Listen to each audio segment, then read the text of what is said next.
ইবনে আব্বাস রাদিয়াল্লাহু তাআলা আনহুর মত অনুযায়ী 3 ভাগ করা উত্তম, তবে এটা আবশ্যক নয়।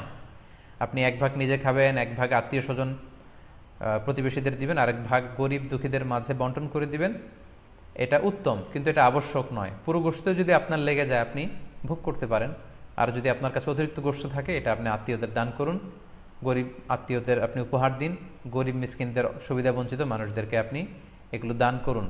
কারণ সূরাতুল হজ্জের 28 নম্বর আয়াতে আল্লাহ তাআলা বলেছেন, ফাকুলু মিনহা ওয়া আত'ইমুল বাঈসাল ফাকির, তোমরা কুরবানির এই গোশত নিজেরাও খাও এবং অভাবী লোকদেরকে দাও।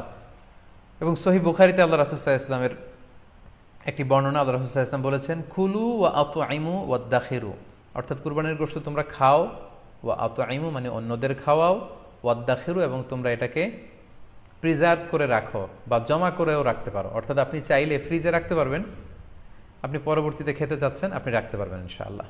সো উত্তম হচ্ছে 3 ভাগ করে 1 ভাগ নিজে খাওয়া, 1 ভাগ আত্মীয় স্বজনদের প্রতিবেশীদের দেয়া এবং 1 ভাগ অভাবী সুবিধা বঞ্চিত গরিব মিসকিনদের মাঝে বন্টন করে দেয়া। এবং অবশ্যই অবশ্যই যাদের সামর্থ্য আছে আপনারা বেশি বেশি কুরবানি করুন, এবং এই কুরবানির মধ্য দিয়ে আমরা অনেক অনেক প্রান্তিক জনগোষ্ঠী, সুবিধা বঞ্চিত মানুষ, তাদের কাছে আমাদের সহায়তাগুলো পৌঁছে দিতে পারবো। খেয়াল করে শুনুন, আপনাকে বলছি 4 নম্বর পয়েন্ট হচ্ছে যে জবাইয়ের স্থান এবং বর্জ্য কুরবানির পরে এটাকে নিজ দায়িত্বে পরিচ্ছন্ন করুন।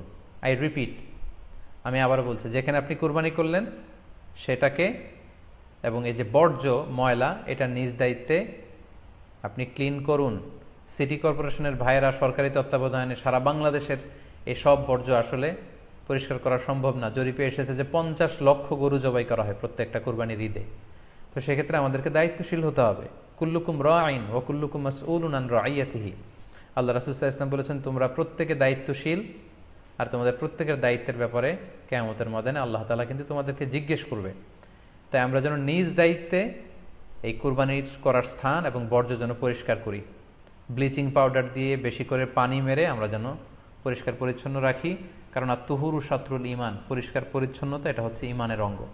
এই বিষয়টা জানে আমরা খুব গুরুত্বের সাথে নেই, এবং নিজ নিজ কুরবানি আমরা যেখানে দিলাম সেই জায়গাটা যেন আমরা পরিষ্কার করি। বিশেষ করে বিভিন্ন সংস্থা যারা অনেক অনেক কুরবানি করবেন, ভলান্টিয়ারিলি বিভিন্ন কুরবানি করে কুরবানির গোশত বিতরণ করবেন, আপনারা এরকম ভলান্টিয়ারিলি ক্লিনলিনেস ক্যাম্পেইন করতে হবে, যাতে কোনো ধরনের রক্ত, ময়লা, বর্জ্য, আবর্জনা না থাকে।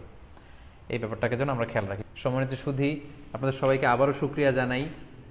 দীর্ঘ সময় নিয়ে আপনারা আমাদের লাইভ প্রোগ্রামটিতে জয়েন করেছেন। এখনও দেখা যাচ্ছে প্রায় 22,700 দিনী ভাই বোন আমাদের লাইভটি শুনছেন।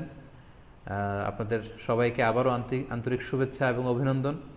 আমরা কামনা করি যে আল্লাহ তাআলার কাছে আমরা ফরিয়াদ করি জিলহজ মাসের প্রথম 10 দিনের যে বারাকা, রাহমা, আমরা যেন নফল ইবাদত করে করে বেশি বেশি তাকবীর তাহলিল দিয়ে এই দিনগুলো যেন মুখরিত রাখতে পারি, বেশি বেশি নফল ইবাদত করতে পারি, নফল রোজা রাখতে পারি। বিশেষ করে অবশ্যই আরাফার দিনের রোজা যাতে আমরা মিস না করি।